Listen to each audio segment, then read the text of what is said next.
Assalamualaikum warahmatullahi wabarakatuh. Hordoftoota keenya hadda gadda guddaa tokko nu dhagahame gadda haa caaluun ajjeefamuun isaa gadda yoomillee nurraa hin baanee fi akkasuma madaa yoomillee nurraa hin qoorre nuti ta'e madaa guddaa osoo madaan kun nutti jiru gaddi kun nutti jiru ammas irraan nu dabalanii Jawaariinis obbo Baqqalaas dabalatee hidhanii mana hidhaa jiru.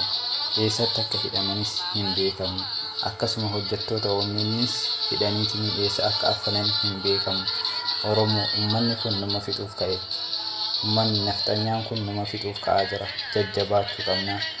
Ammas osoo gadda kana nurraan jiru ammas kaanurraan dabalanii jarri waan kana karoorfataniitiin ilaaluun itti ka'anii akkas Rabbi nu haa jajjabeessu, Rabbi nu haa gargaaru. Bakka jirtanii wal jajjabeessaa ka'aa hin taa'inaa wal kakaasaa kafeessuudhaan wanta hundaan.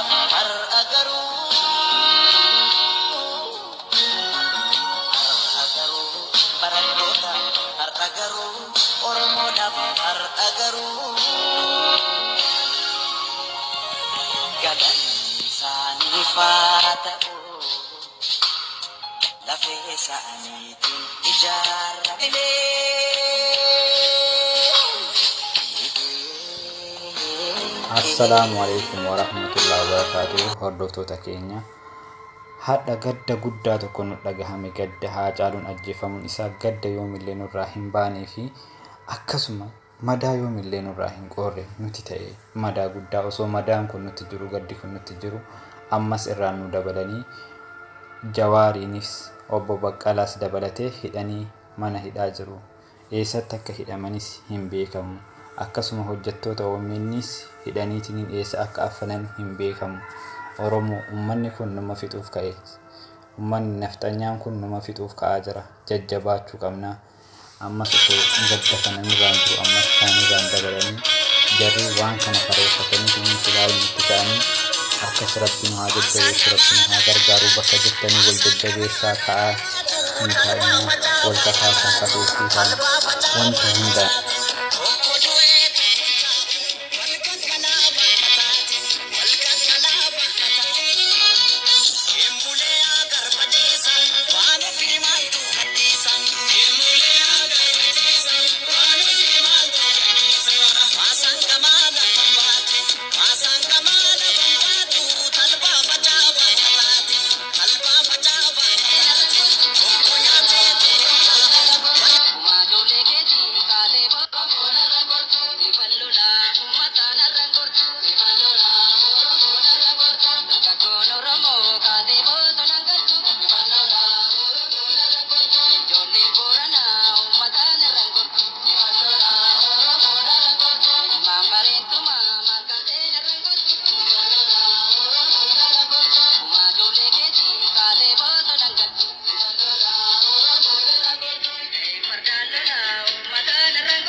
Assalamualaikum warahmatullahi wabarakatuh. Hordoftoota keenya hadda gadda guddaa tokko nu dhagahame gadda haa caaluun ajjeefamuun isaa gadda yoomillee nurraa hin baanee fi akkasuma madaa yoomillee nurraa hin qoorre nuti ta'e madaa guddaa osoo madaan kun nutti jiru gaddi kun nutti jiru ammas irraan nu dabalanii Jawaariinis obbo Baqqalaas dabalatee hidhanii mana hidhaa jiru.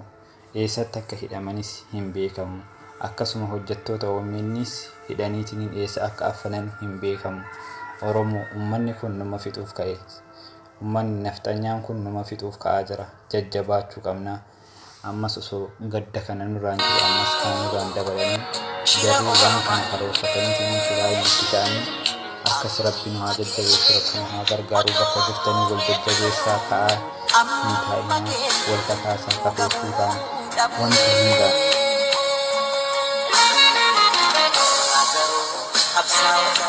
Aragaru Oromoodhaaf aragaru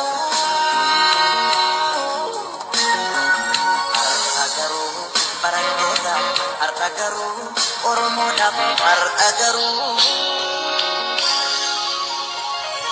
galanisa keessaaniitiin ijaaramne dhiiga isaaniin wal suphine kooftaa diinaatti dammaqne yaaddoo taane yaaddeessine.